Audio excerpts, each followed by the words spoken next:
Halo guys, welcome back with me, Abiasa. Materi di sini berjudul tentang memperbaiki kompetensi. Yang pertama ada jenis dan kategori kompetensi, konsep dan sejarah kompetensi. Ada Margaret Dale 2003.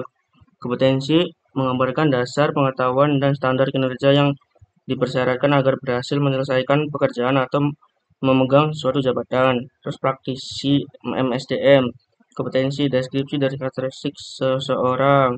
Kemudian ada Michael Armstrong 1994. Kompetensi adalah apa yang orang bawa pada suatu pekerjaan dalam bentuk, tipe, dan tingkat perilaku yang berbeda. Kemudian ada Lyle Spencer and Sig Spencer 1993. Kompetensi adalah karakteristik dasar perilaku individu yang berhubungan dengan kriteria acuan efektif dan atau kinerja unggul di dalam pekerjaan atau situasi. Kemudian ada NCVQ dalam Margaret Dale 2003.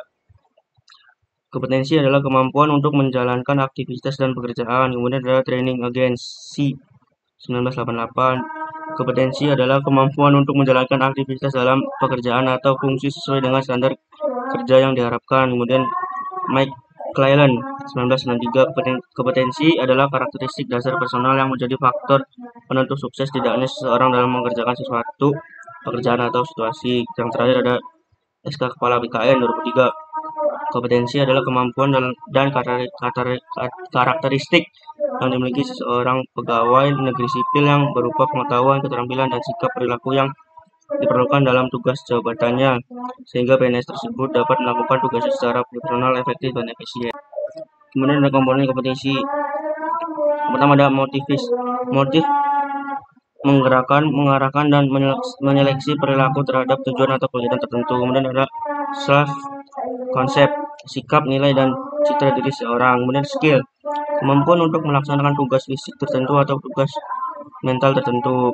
Kemudian ada traits, karakteristik fisik dan respon konsisten terhadap berbagai situasi atau informasi. Yang terakhir knowledge, pengetahuan atau informasi seseorang dalam bidang spesifik tertentu.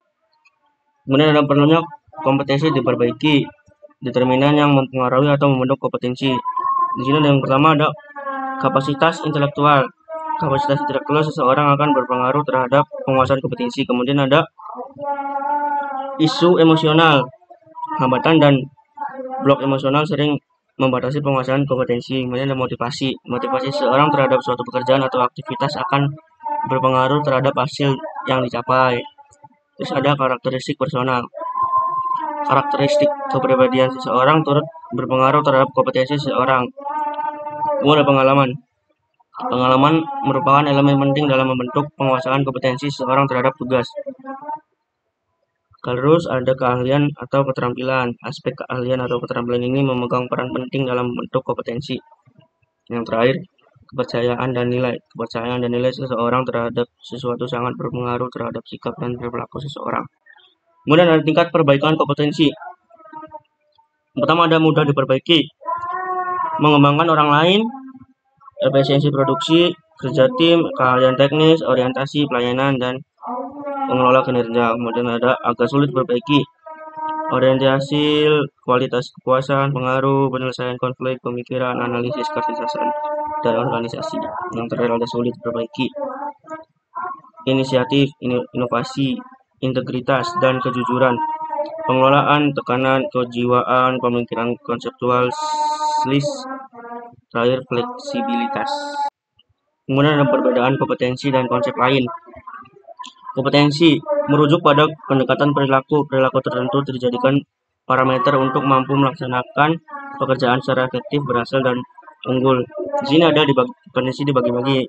Yang pertama ada komponen kompetensi.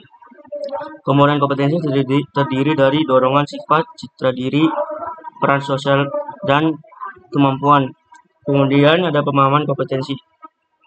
Dalam hal pemahaman kompetensi perlu dilaksanakan pengertian tentang pengetahuan, keterampilan, kemampuan, dan bakat untuk mengetahui sejauh mana perbedaan atau kesamaan dari konsep tersebut.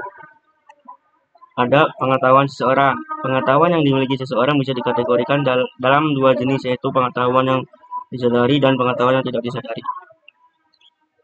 Keterampilan perilaku yang terkait tugas bisa dikuasai melalui latihan dan bantuan orang lain. Terakhir, keterampilan perilaku juga. Perilaku merupakan fungsi dari faktor kepribadian individu dan faktor lingkungan. Sikap dibentuk dari kombinasi pengalaman, kondisi sosial atau lingkungan, dan kepribadian. Kemudian metode penelitian kompetensi. Ada alternatif untuk desain kompetensi. Yang pertama ada desain studi terbaik atau klasik dengan menggunakan sampel. Kemudian yang kedua desain studi pendek dengan panel ahli. Yang ketiga studi terhadap pemegang jabatan dan pekerjaan di masa depan. Kemudian ada rancangan studi. Rancangan studi terbaik model kompetensi dengan menggunakan sampel yang terdiri dari 6 tahap, yaitu ada menetapkan kinerja yang efektif, kemudian mengidentifikasi kriteria sampel, mengumpulkan data, analisis data, dan pengembangan model kompetensi. Kemudian ada validasi model kompetensi. Yang terakhir mempersiapkan penerapan model kompetensi. Kemudian ada tahap untuk merancang studi kompetensi. Di sini ada 6. Yang pertama menetapkan kriteria, menerapkan ukuran atau kriteria untuk menerapkan kinerja unggul efektif dalam pekerjaan yang akan dipelajari. Yang kedua ada mengidentifikasi kriteria sampel. Kriteria efektivitas kinerja yang dikembangkan dalam tahap 1 digunakan untuk mengidentifikasi kinerja kelompok kinerja unggul dan rata-rata. Kemudian ada metode pengumpulan data bervariasi terhadap 6 metode, yaitu BI, panel ahli, survei, database, model kompetensi, sistem ahli, analisis jabatan, dan observasi langsung. Kemudian yang keempat, analisis data dari pengembangan model. Pada tahap ini, data dan seluruh sumber dianalisis untuk mengidentifikasi kompetensi kepribadian dan keahlian yang dimiliki pekerja.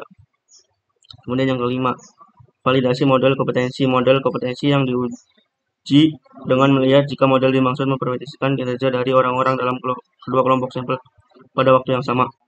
Kemudian ada tahap mengidentifikasi model kompetensi. Yang pertama ada menjelaskan kriteria kinerja. Yang kedua ada mengidentifikasi orang-orang untuk sampel kriteria. Kemudian ada mengumpulkan data atau BI atau metode lain. Kemudian menganalisis data dan mengidentifikasi kompetensi. Kemudian ada mengesahkan model kompetensi. Yang terakhir mendesain aplikasi.